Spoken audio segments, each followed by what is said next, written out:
What's up, fight fans? It is Monday, December 4th, 2017. This is the Monday Morning Analyst. My name is Luke Thomas. I'm the host of this podcast. Thank you so much for watching. I really appreciate it. What a fun little podcast we have for you guys today. 3 events to talk about. We're really not going to go into all 3 into major detail because there's no reason to, and I like to keep this thing a little bit brief if I can, moving. So we're going to talk about we'll have it on Friday, Bellator 189. We're going to talk about briefly the Ultimate Fighter 26. There was a new champion crowned. And then we're going to talk about UFC 218. I guess we'll go actually in the other order. We'll go 218 then backwards. Those are the 3 events we're going to talk about. Then we're going to look at some stuff about why. We'll look at things in more detail in the second segment, and then we'll look at what's coming up ahead in the final third segment. Not a moment to waste. I really just want to get right to it if we can. As I mentioned now, I'm not going to go into detail about every single fight on this. By the way, if you want to see my full breakdown of UFC 218, you can go check out the my post-fight special that I had on my own YouTube channel up here. I'll post that for everyone who wants to see it. But let's take a look at where the major work starts.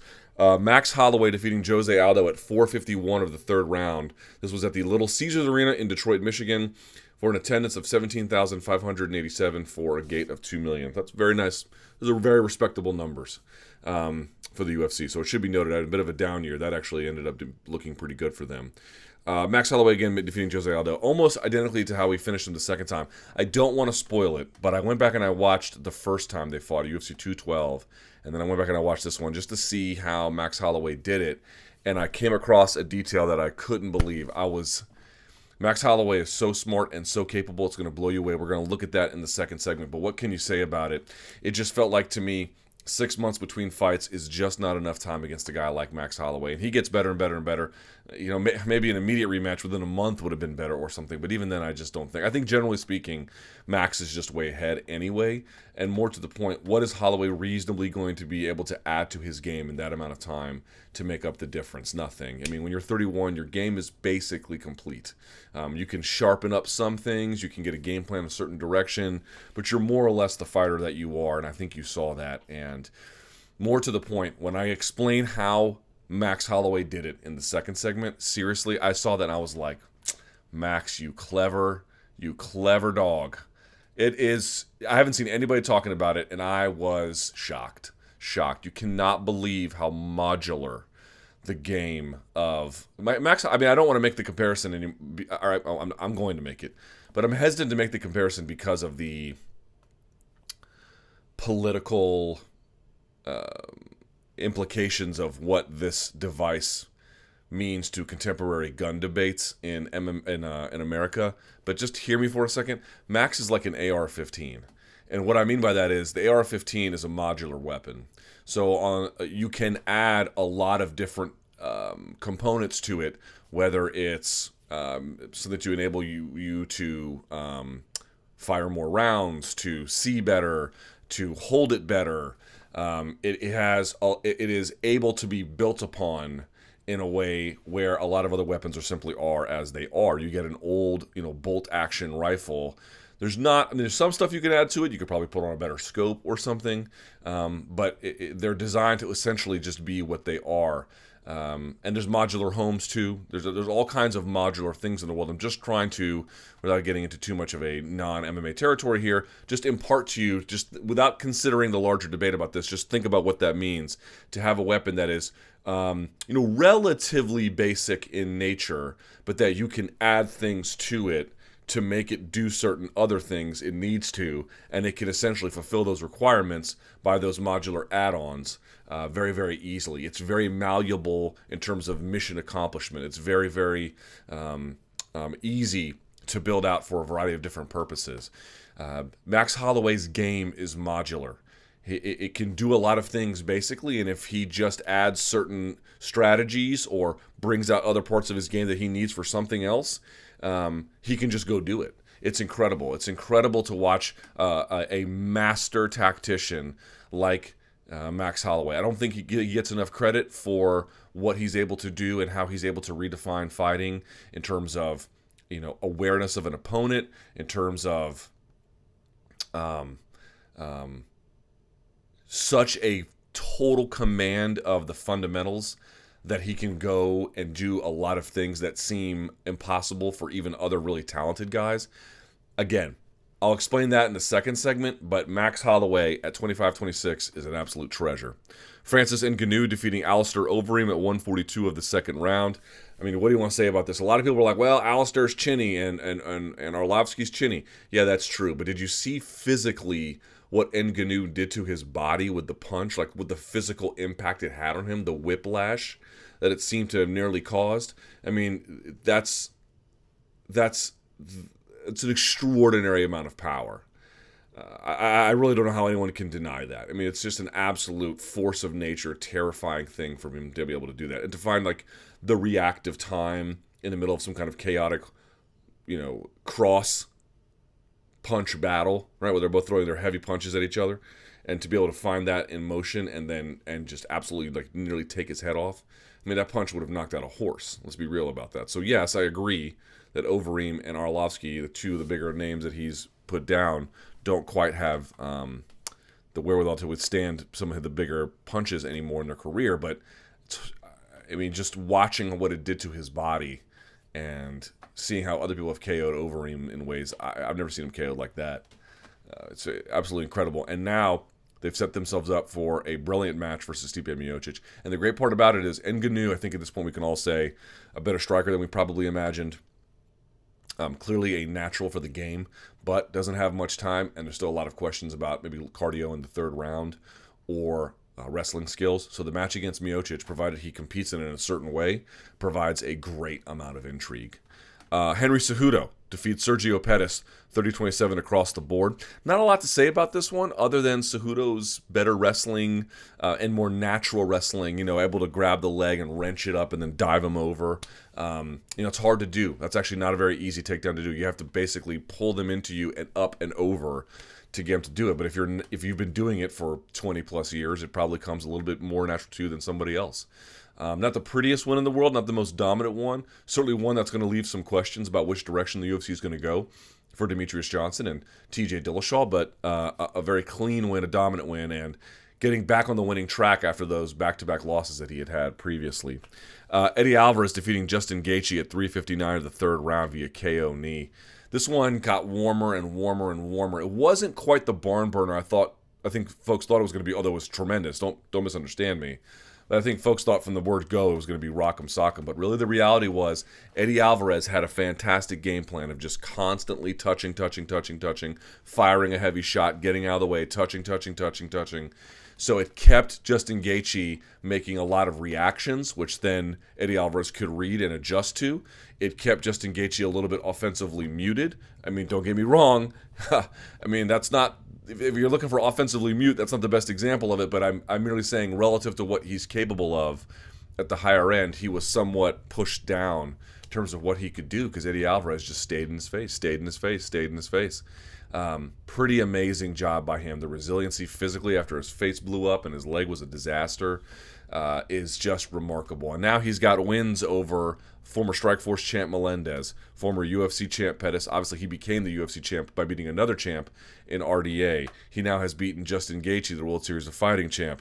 He has now beaten the Bellator champ, or the previous one, in Michael Chandler. And you can add in Dream, Alki, and there's actually even some other ones you can throw in there. So you've got UFC, WEC, Strikeforce, Dream, World Series of Fighting, and Bellator. He beat all those champs. Yes, he did not beat Conor McGregor. I know. No one's resume is perfect. Neither is Conor's.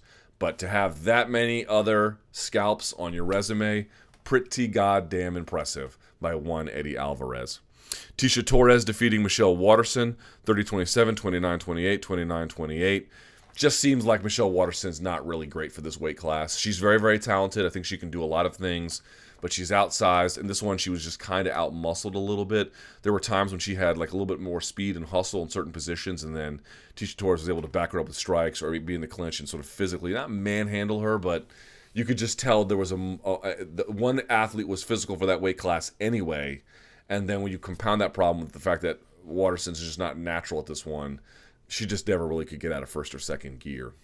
From the preliminary card, not everything worth mentioning. Paul Felder defeating Charles Oliveira at 4:06 of the second round. An incredible job to hang on. He did make one mistake sticking his leg in between, which allows the choke to be wrenched even tighter. But he managed to get out of that. And as I mentioned on my post-fight special on Saturday night, he struck the right balance between staying calm but also being urgent. A lot of people can't quite get that right. They either really panic or they don't panic enough, where they just say, oof, I'm going to stay calm, and then something gets worse, and now it's really too late. You actually were so calm that you didn't have enough sense that, like, you don't want to act like your hair's on fire, but you want to know enough you need to put the fire out. And he got that just right. And then, of course, staying in the guy's guard and banging him out with those vicious elbows. What was it, back-to-back elbow KOs for him? Something like that. I mean, Paul Felder is really coming along. What a great broadcaster he is. And I really like seeing developing lightweight talent. You know, he was on a rocket ship to the stars, had a bit of a setback, but now he's building the other components of his game. And it's really exciting to see Charles Oliveira, you know, either he wins by sub or he just collapses. How about Yancy Medeiros and Alex Oliveira, 202 of the third round? Yancy wins. Couple things for Yancy. Had that transition where he was able to balance off the posting leg and turn his hip over to stay up on top. I mean, after you've been beat, that's hard to pull off no matter what. After you've been beat down for a couple of rounds, that's insane. When he turned to get up on top, grabbing the left hand of Alex Oliveira so he could force him over. I've never seen that before, but it works. That's a nice little trick that he was able to show. So real actual technical maturity in certain ways, but obviously what defines that fight is just what those two guys sacrificed on the altar of athletic glory that night will go down in history, certainly as one of the most entertaining UFC fights ever. I don't know if it's I don't know if it's fight of the year. I tend to like fight of the year ones where it's equal parts technical and crazy, and this one's just more crazy than technical, although they also had its technical moments. But, you know, just tremendous will. Most fighters couldn't compete like that, much less average persons off the street. You really saw something there. You know, guys pursuing the fight despite the physical consequences, the textbook definition of gameness. And these two had it, and they had it in spades. And for Yancy Medeiros, you know, he's taking a lot of punishment. I'm a little bit worried about that. But for him to give and take like that on a night, you know, maybe, I don't know if he'll ever win a UFC title, but I can say definitively that guy is something special. And so is Alex Oliveira. And apparently Brazil versus Hawaii is the new awesome rivalry. I wasn't really aware, but it works out pretty nicely, actually. David Tamer defeating Jakar Close. Felice Herrig defeating Courtney Casey. Amanda Cooper just ragdolling Angela Magana. Abdul Razak Al Hassan defeating Samah Homasi. Not a great call by Herb Dean. It was clear that he dropped and then got clipped on the way down after the replay. In real time, it was hard to tell exactly what happened, but to me, it didn't matter because once he was down and on the leg, he was driving into it. And for Dean to stop that, like, look, is it the end of the world? I don't think it's the end of the world. Maybe if you're Homasi, it is, but he's a referee. He's human. He's going to make a lot of good calls. Occasionally, he's going to make a call that's not that great. So I think this was a call that's not that great. But I think his larger body of work is pretty exemplary. Dominic Reyes defeating Jeremy Kimball relatively easily at 3:39 of the first. And then Justin Willis, Big Pretty, defeating Alan Crowder. KO punch, 2:33 the first one. I think he's just kind of, I don't know, it seemed like he wanted it more, which I know is sort of like a mindless platitude. He seemed to have just, it was naturally able to double, triple up on the same side because Crowder wasn't addressing the punishment. So nice win for a developing heavyweight prospect in Justin Willis. That takes us to the Ultimate Fighter 26 finale, which took place at the Park Theater in Las Vegas. Not going to go through all of these. Just a couple of notes about this one. Nico Montano defeating Roxanne Modafferi, 50-45, 49-46, 49-46. I thought Modafferi had her moments here or there. Certainly she's a dramatically improved fighter. It just looked to me like Nico Montano was a little bit, I mean, physically, like if you didn't know her age, you still would look at this and say that's a more spry, capable athlete doing the things she needed to do on the ground to not let the position get away from her. You saw a lot of that. She was able to back up Modafferi a lot with strikes. She was able to put heavier strikes together in combination. Just seemed like physically the more present of the two. So if there's a technical level that's more or less the same, and I think there's probably some strengths that Modafferi has, but they're more or less the same, roughly equal, the more physical athlete will stand out. And to me, that's really what I saw there. So congratulations to the new women's flyweight champion in Nico Montano. Sean O'Malley defeating Terrion Ware. A little dicey for him early. Sean O'Malley has an incredibly exciting style, but he's got his defense requires a lot of work. It's not just if you're here and you just slip. Why is that important? Well, one, you're not traveling very far, so you can get back to where you need to then fire your offense, right? You can begin to do things. But the other part is if I just slip and get back, right? If I just get off the side and come back, I'm not spending a ton of energy to move, right? It's just quick. Versus whoosh and whoosh. I mean, he spends a ton of energy moving. And he had to kind of catch a second wind, but then once he did, the guy's a really capable, effective, modern MMA striker. He is. He can switch stances. He can catch you at angles. He darts and then gets off at an angle, a la Groovy Lando style. He can do a lot. It's just that defensively, he has to work on that because there's going to be some other guys that are going to make him either work more and get him tired or just exploit openings as a consequence. Lauren Murphy defeating Barb Honchak in a very close contest, 29-28. This is a woman who was very maligned coming into this show. This was a nice moment for redemption for her. Gerald Mearshart and Eric Spicely, TKO body kick, liver kick, kept going back to it, dug one up under the elbow and dropped him. It was pretty nice. Deanna Bennett defeating Melinda Fabian it was actually a majority draw, which makes sense because the fight was largely terrible. Brett Johns defeating Joe Soto with calf slicer 30 seconds in. Here's what happened. They locked up. He goes for a single with the head inside. He pulls his head to the outside. And then he can feel that Soto is setting up for that Johns is setting up for a knee bar or something. So actually, go look closely. Soto initiates the roll. Why does he initiate the roll? Because we talked about how we've never seen a Berimbolo in MMA, or at least in UFC. And that's true, except this would have been a semi-close version. Because what he was trying to do was something I call a mirror back take. If you and I are standing like this, and then one of us rolls, and then leg hooks the other one and rolls through, you can actually dig up under behind their rear end. You can come out the back and then take their back. If you're a leg, you essentially push them over, and then you come out and you take the back. That's what he was going to be capable. You actually look, you can see him trying to dig behind. I'm just going to say it, the rear end of Johns, because if you can get your head underneath, you could then climb up, and then you adjust their hips over. He was trying to do that, but he left his legs open, and Johns just grabbed it, figure forward his, and cranked it down. Really great presence of mind by Brett Johns, but kind of makes you wonder what we were going to see with if someone had actually. I've never seen anyone in UFC hit that back take. You see it all the time in jiu-jitsu, in modern jiu-jitsu, where they're able to roll underneath and then use their hips to get them over and behind them. It's the same kind of way almost how a Berimbolo works as well. And yeah, he almost got it. Ryan James defeating Andrew Sanchez, took a hellacious beating and found a way to came back. Great job by him. Rachel Ostovich-Burdon winning via armbar. Also, Montana De La Rosa defeating Christine Marks via armbar. Let me say something about some of these armbar submissions. Emily Whitmire's loss, I think, was a little more defensible. But there was a couple of arm bars on here, specifically the Karine Gevorgian one and the Christina Marks one. I'm very hesitant to criticize a fighter, and I know a lot of folks are like, oh my God, there's so many arm bar finishes. Let me just say this very clearly. I'm not trying to be demeaning. I'm not here to say I'm an expert on arm bars. That's not what I'm saying. I'm not saying I could do better. That's not what I'm saying. What I am saying is that was not very high-level armbar defense. And I don't think you're going to find a lot of people who can credibly claim that it was. And that's not the end of the world. Sometimes people can be hurt and they can do that.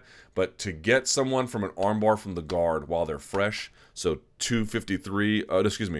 1 minute and 40 seconds of one round and then 2 minutes of another round, you're still very fresh at that point. It should not be that easy. It should be very, very difficult. An armbar from the guard against somebody who's really good, or even not even very technical, just technical and solid, should be extremely hard without hurting them first, a la Anthony Pettis, Benson Henderson, or some other kind of weird mistake. It's very hard where if I'm underneath and I frame, and you saw Modafferi do this, what did Nico Montano do? She would cover the hips.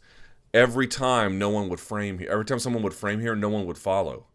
I mean, that's just the first. I mean, if you're not doing that, I don't know how else to say it without coming across, overly judgmental. That's just really poor armbar defense. And even against, I don't know if it was the Rachel Ostovich one, where she literally to get an armbar appropriately, you have to create an angle underneath, right? You can do it head on, but it's kind of weird and it takes certain setups.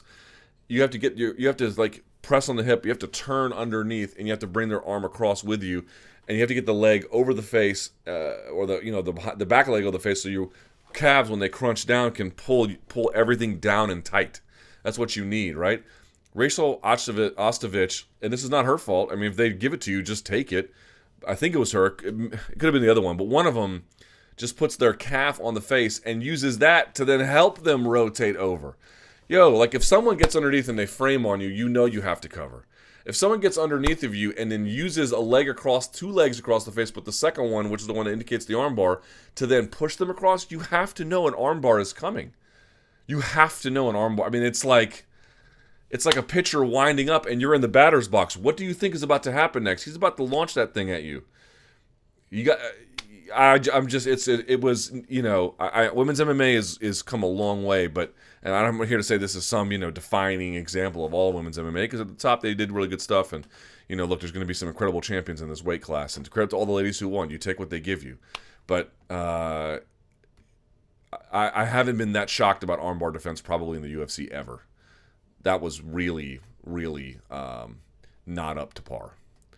And then Jillian Robertson defeating Emily Whitmire. Hers was nice, much more.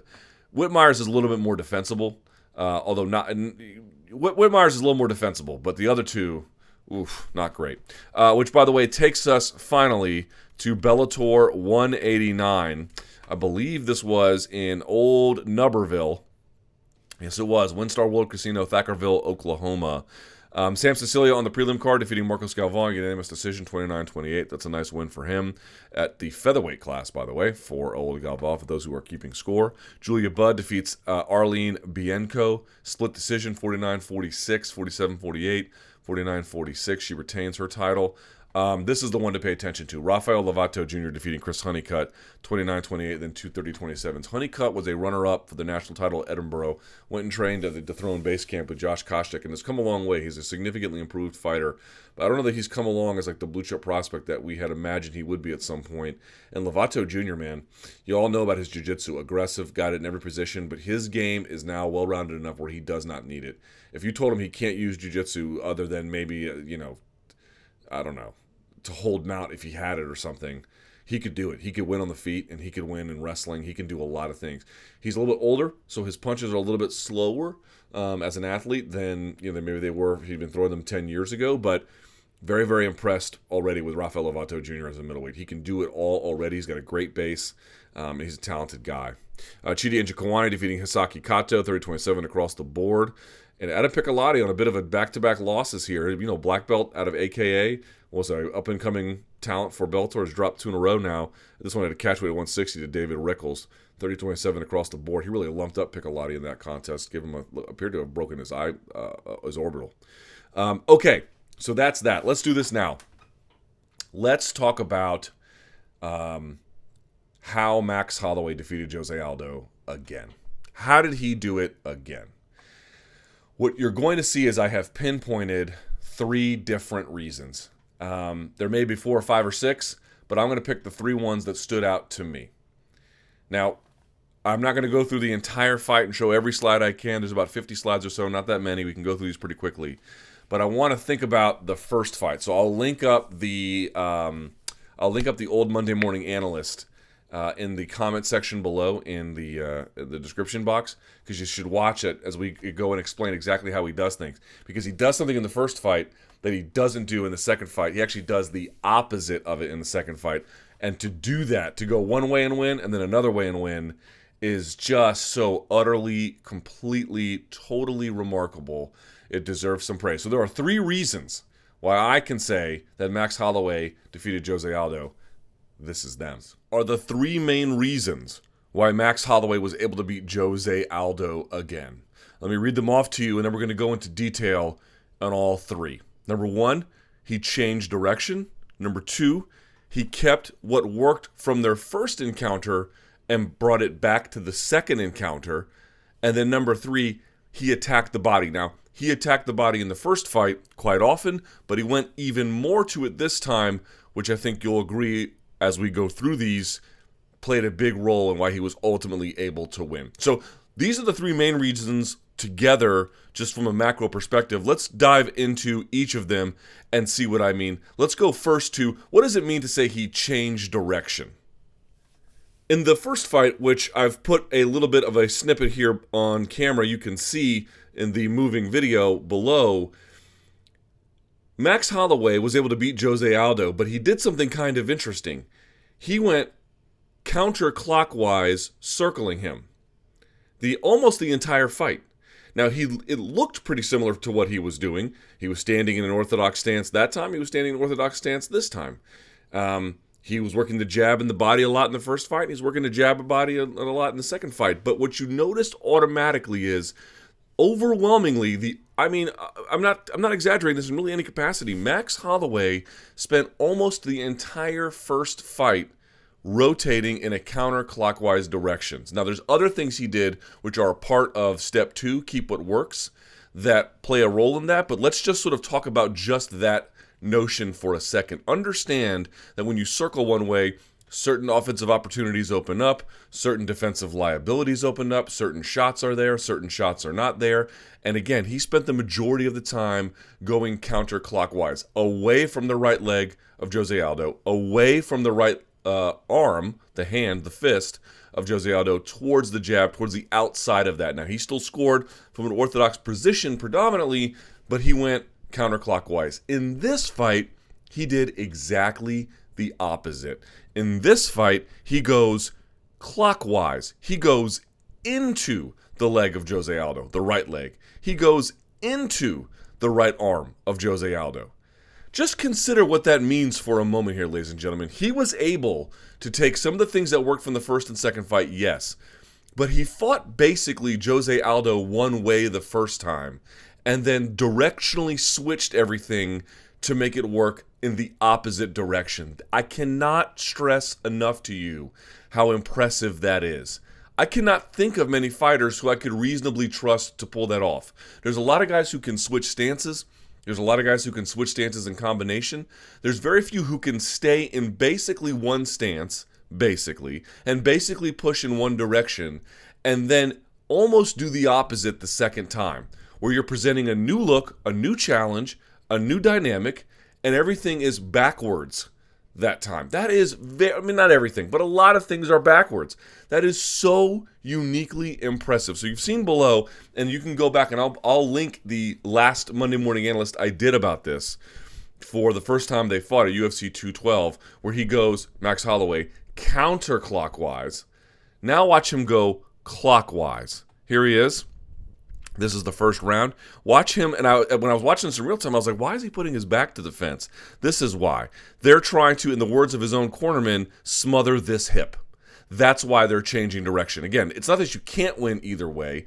It's just that most people can't pull off, reasonably speaking, that task. Let me beat Jose Aldo rotating one direction. Let me beat Jose Aldo rotating another direction. I am like blown away by, it sounds simple. It is not. It is very, very, very difficult to be able to pull off something like this, and watch him do it. Now, yes, there's moments where he'll fade right, and there's moments where he backs up and comes in. He comes at a distance. He doesn't just march in one direction. He makes it, he's on his toes a lot, and he's doing the things he needs to do, but the trajectory is clear. Look at him pushing in. Why is he pushing in to smother this hip? Number one, Jose Aldo's right arm is a little bit more defensive than his left. He kind of keeps his right close, and he keeps his left kind of pawing outside. It takes away a bit of that left hook. It forces this right leg back, where if he's always in motion and he's pressing in, and you notice he's never too far away, he's also just close enough in distance where Jose Aldo has to really kind of pay attention to it. So what he's able to do is he's able to just shut this down, because this guy, this leg, has to keep moving to the outside. This arm, he wants to parry this one, and he does, because Holloway's still a little bit far away early in this first round. But you see what he's up to. You see what he's doing. He throws the cross and he misses. Okay, boom. And then they restart here. Look at that, still rotating. Is that not crazy? He goes completely the opposit direction, and you know what this reminds me of? It reminds me of Fedor shutting down Krokop, marching into him, marching into that side. Yes, there's some risk there associated with doing that, but if you can constantly back them up, and if you can constantly back them up directionally in a way where, Frankie Edgar was trying to fade this way too, but a couple things Frankie Edgar would do, he would fade out and he would fade right like Holloway, but he would do it way outside in these big sweeping arcs, so that by the time he was coming in this direction, Aldo could time it. Aldo never took that much time back or away. He kind of just always stayed, not always, but again, stayed enough of a consistent presence in this pocket to just force problems to Aldo. and take away his biggest weapons, that leg kick. Yes, Aldo had his moments where he landed the leg kick and he couldn't throw it in the first fight, but this change of direction, really quite brilliant. I'm honestly, like, the first time when I was watching this on Saturday night, I didn't even notice it. This is, if I play this tape, look, this is the foreplay of the tape. I'm going to play the tape backwards, or I'm going to put the slides backwards. This is the direction he went last time. This is the direction he went on Saturday.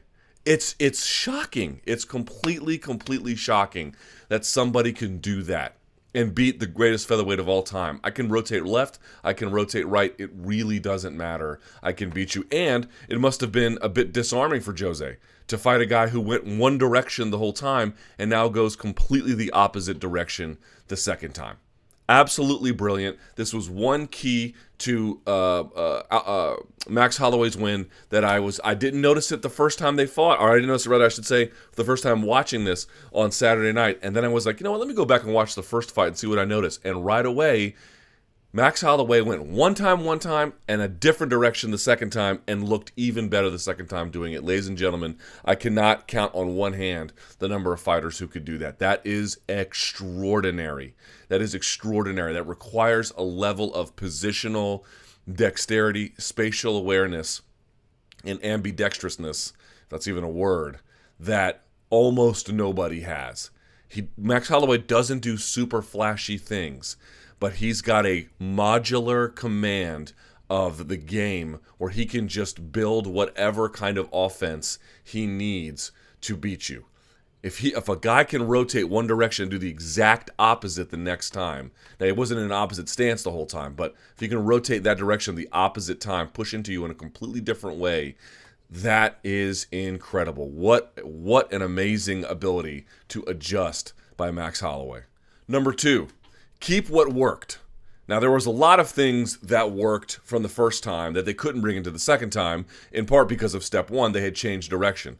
But there were some things that they could bring along with them from the first fight to the second fight. And what worked in the first fight that they were able to bring here? Number 1, obviously sticking a jab in his face, constantly moving. We talked about the movement, not just directionally which way he's going this time, but also, look, get in, get out. What they really wanted him to do was go 1-1-2 or 1-3, so that would be jab, cross with the same hand, because you'll notice that Jose Aldo, if he slips to punch one way, he'd often slip to his own right. So they thought if you could go 1-3, you could catch him doing that. It wasn't altogether that successful, but certainly the jab was successful. And then we'll talk about more body work as well. But let's talk about what worked in terms of non-body work that they were able to keep. We can look at some things. Number 1 of the things that they were able to do was this.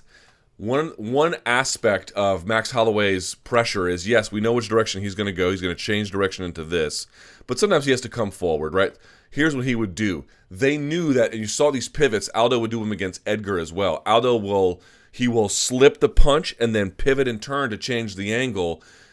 Max Holloway wants him to do that, because what he would do in the first fight, Max Holloway, is he would collapse the pocket, he would pressure Aldo, and what you saw Aldo would do is he wouldn't run back in a straight line. He'd take these big sweeping motions one direction. He would walk back in like half a parabola almost, right? What Max Holloway would do is follow him and then change directions at the end of that sweep and then catch him with a punch he wasn't expecting, a la Forrest Griffin, Anderson Silva, right? Anderson Silva would pressure Forrest Griffin back, and as he would, switch sides at the last minute, switch stances, boom, and catch him with what used to be a jab is now a hook kind of thing, or a cross, rather. So here's what he does, the same thing. Watch, he's going to press forward, and he did a little bit of this, hand trapping on this side, then coming with the right. He misses, or like it gets semi-blocked, and watch here, Aldo he's waiting for Aldo to make a turn, and what do you notice about his stance? It's now switched. He started here, right hand back, orthodox. He collapses the pocket, waits for Aldo to turn, and he's ready now in a left-handed stance. He did that all the time in the first one, and what that caused in the first fight was, 1, he could catch him at the end of this combination. Now, he doesn't in this one, but he does later, which we're going to look at in just a second. But 1, those big sweeping motions take a lot of energy. Aldo was getting confused at the end of them by Holloway switching stances. And what it ultimately did was, as it tired Aldo out, it forced him to rely more heavily on flat feet and trunk movement. And that's where Holloway stopped him the first time, and it's exactly what happens in this fight. Now, not the exact same series of punches, but more or less the same trajectory of the fight. He gets him basically behind the two black lines here, flat-footed, doing trunk movement, and Holloway tees off on him. Let's look at another example of it, right? Here we go. They're facing off. What do you notice here? Right-handed stance, right? Which way is he circling? He's going to come in and around. Here he is. He fires the jab as he steps in, right? And another thing he wanted, part 2 of number 2, keep what worked, they wanted to get Aldo reacting. Make him reactive. Not only should you be more frequent with the touching, if you're Max Holloway, you should be, on top of that, getting him to react to what you're doing. Make him expend energy, be first, so you land the offense, then when he reacts, you're not there. They liked it when, again, he would go 1-2 and 1-3. Jab cross, jab lead hook. They were really looking for that the entire time, right? That's really, really what they wanted. So if we take a look at that, here we go back to the first one, catching him at the end of stances. This was a common way in which Aldo was getting his lunch money taken here a little bit. Watch what happens here. Here comes Max Holloway in a right-handed stance, constantly circling this direction, right? Covering the right side of your screen, and he's going to come in, watch this, he's going to step to the outside, look how close they are, he's going to fire the jab, misses, because he has to come across his body as Aldo rotates. But what do you think is going to happen here when he rotates? There he is. He's going to be in the left-handed stance. He catches him clean with a right hook. Boom. Boom. Comes up now. Stays in the left-handed stance. And this was how he always went back to the other stance if he had his choice. He would step in with a jab, which he catches him again, right? Pops his head back. Then comes in with a side kick to create distance, and then switches back to orthodox. So he is, a lot of times guys will switch stances at the end of a combination or without really much consideration for what's happening, and they can get caught because there could be defensive lapses as a consequence. Max Holloway mitigates that by pushing off, then switching. Let's go back and look at that one more time very quickly, right? Comes in, steps with a kind of almost like a stepping jab hook, right? Because you can see Aldo slips to the inside and then pivots. Gets caught with a left hook as Max Holloway switches. And I mean, it's just less motion for Max Holloway. If you can switch stances in the combination, you don't have to whip around as much. You can just stop in place so you can get to point A to point B faster. Boom. Pops the jab, gets on him, sticks him out, turns. It's pretty incredible what he was able to do here. And on top of that, if we're looking at some of the things, and again, there's more things to what worked than that. Movement. You'll notice that Jose Aldo was able to land the leg kicks a couple of times here, more than that, a few times, and they landed with some pretty decent authority. In large part, you'll see that it's because Max Holloway gets a little bit flat-footed at times, and when he did, Jose Aldo paid for it, or excuse me, made him pay for it. But most of the time, that change of direction, I think, really confused Aldo, keeping what worked, catching him at the end of combinations by switching stances, confusing him there, staying mobile, right, in and out, 1-2, in and out, 1-3, in and out, and then constantly pressuring him. So it's that movement, right? That's a big part of it. It's catching him at the end of combinations. That's another one. Getting him to react. Those three parts, I would say, he kept what worked from the second time around. Now that brings us to the third one, attacking the body.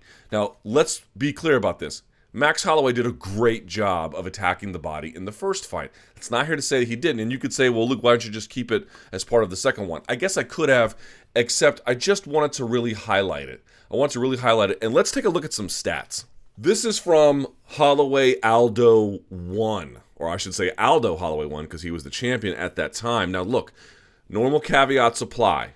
Stats don't tell you the whole story. I'm not here to suggest that they do, but they are at least a little illustrative in this case. Now, it's going to be confusing because Holloway is blue here and he's red in the next slide, but just work with me for a moment if you can. So what do you notice here? Holloway went to the body 83% of the time. Excuse me, went to the head 83% of the time. Went to the body 15. Went to the leg 0. You'll notice that there was a conspicuous lack of leg kicks in the first one. 1% for Jose Aldo. 23% to the body. So 1 out of every 4 really. And then the rest he was kind of headhunting. But more so, you could see he was headhunting here. Plus, you can see Max Holloway went to the body 7 times, landing 5 in the first. Went there 10 times, landing 7, and only 4 in the third when he was putting him away. Of course, there were a lot more ground strikes. You can see 41 of 55 on the ground. Overall, head strikes 92 in that round. So there was a lot of work being had there, just to be completely clear. But let's take a look now at how that changed just a little bit. Oh, and by the way, real quickly, you had Holloway at 12, 28, and 64, respectively. Aldo 19, 29, and 7. What's different in the second fight? Let's take a look. Okay, this is now the second one, and again, now Holloway is the red. But before, you'll recall, he was around 15% to the body in the first one. Now he's 20%. Still heavy on the head. You can see here, still about the same percentage for Aldo, 74% up top. He just split. Remember, he was almost like 25% up here. Now he's 14 and 10, so a little bit more on the leg kicks. But that's really not... I mean, if I told you that 10% of the strikes that Jose Aldo landed in a fight on Max Holloway, and they only stood the entire time, basically, you only landed 10%, overall in terms of the proportion of offense, you would say that's not a lot. You would say it's not a lot. It's still something, it counts, but you can see he did a really good job of neutralizing that. Plus, look at the output. 4 of 5, that's about the same from 5 of 7 in the first. Here we go, a bit of a jump. He was 7 of 10 in the second round the first time. Now he's 11 of 16, so he went even more. And look at this, 21 of 24. When he had him hurt standing, he notoriously went after the body. So it's not a significant change, but it is what I would call a noticeable, meaningful change in the way they attack the body. And again, you can look at this. Round 1, 25 of 89, 18 of 48 for then Aldo. This one's a little bit different than the first round of the first fight. Second one, very, very similar. 41 of 104, then 31, of 52. This is based on percentage. And then you can see this one here in the third round.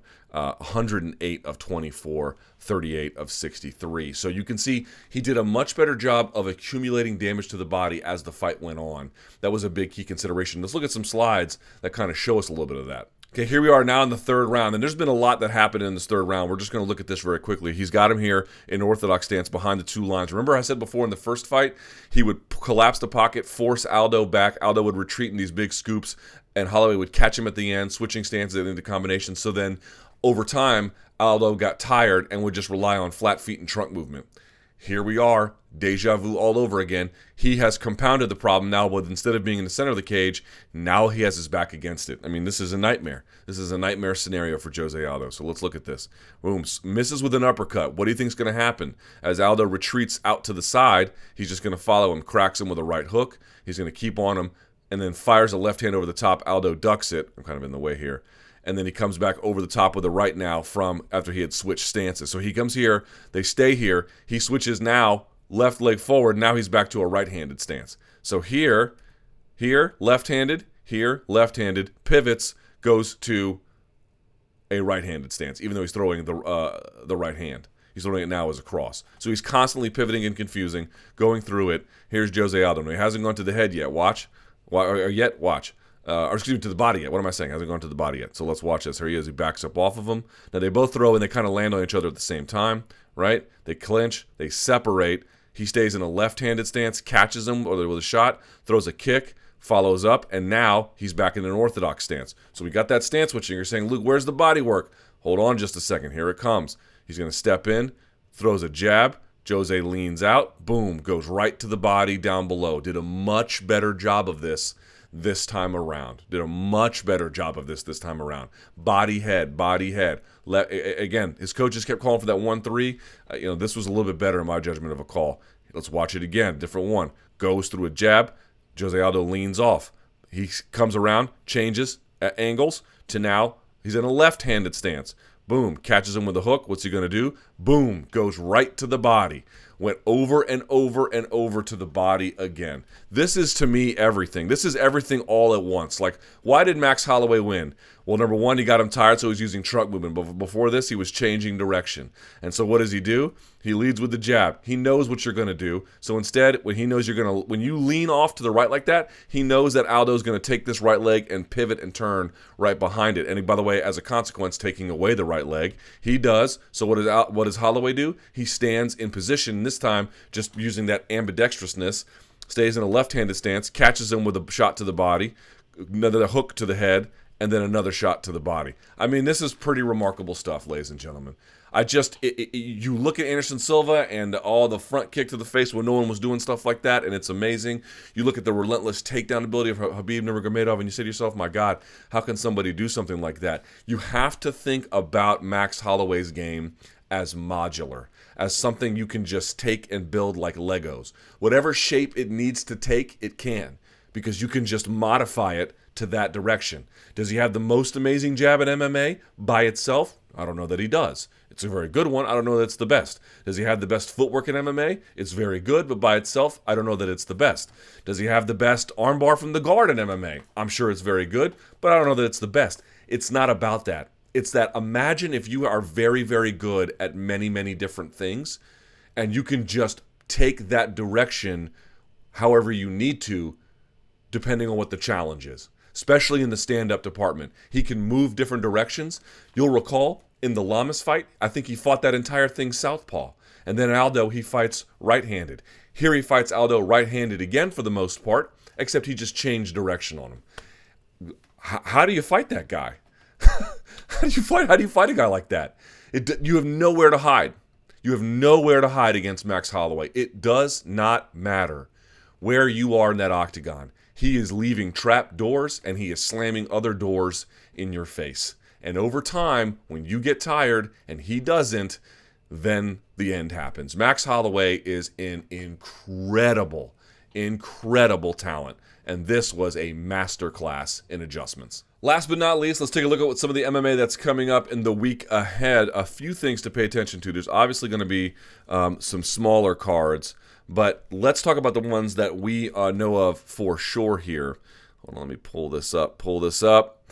First of all, there's another UFC event next weekend. Swanson versus Ortega. This will be at the Save Mart Center in Fresno, California. Cub Swanson taking on Brian Ortega. Jason Knight versus Gabriel Benitez. Marlon Moraes taking on Aljamain Sterling. That's a big one. Scott Holtzman versus Daryl Horcher. Eric Anders versus Marcus Perez. Albert Morales versus Benito Lopez. Then on the prelim card, Alexis Davis is back against Liz Carmouche. Luke Sanders versus Andre Sukmantat. Carlos Johns de Tomas versus Alex Perez. Frankie Saenz versus Merab Dvalishvili. Chris Grutzmacher versus Davi Ramos, the ADCC winner. Alejandro Perez taking on Yuri Alcantara. And Antonio Braga Neto versus Trevin Giles. Also on that weekend is going to be Bellator, let's see, I'm pulling this up here, 190. Yes, it is. Bellator 190 is going to have, in the main event, Rafael Carvalho defending his title against Alessio Sakara. Lena Ovich-Ninkova against Alejandra Lara. That's the Colombian girl who's now out of Mexico. Brandon Gertz taking on Luka Jelcic. And then Mihail Nika taking on Carlos Miranda. This will be in Florence, Italy at the Nelson Mandela Forum. There'll also be a kickboxing card with Kevin Ross, Joe Schilling, Raymond Daniels, and some other ones as well. And last but not least, there's also an Invicta card on Friday at the Scottish Rite Temple in Kansas City. Jennifer Maia defends her flyweight title against Agnieszka Niedvich, I guess. Kimberly Novice taking on Janaisa Morandin. Mackenzie Dern returns to action against Kayleen Medeiros. Vanessa Porto versus Milana Dudieva. Amy Montenegro versus Verna Jandiroba. Amber Brown versus Tessa Simpson. Karina Rodriguez versus Christine Faria. And then Kay Hansen versus Emily Prince. Okay. If you have any questions, email me, lukethomasnews@gmail.com. You can get at me on Instagram and Facebook, also at Luke Thomas News. Thank you guys so much for watching. Give the video a thumbs up. Subscribe to MMA Fighting. And then until next time, ladies and gentlemen, enjoy the fights.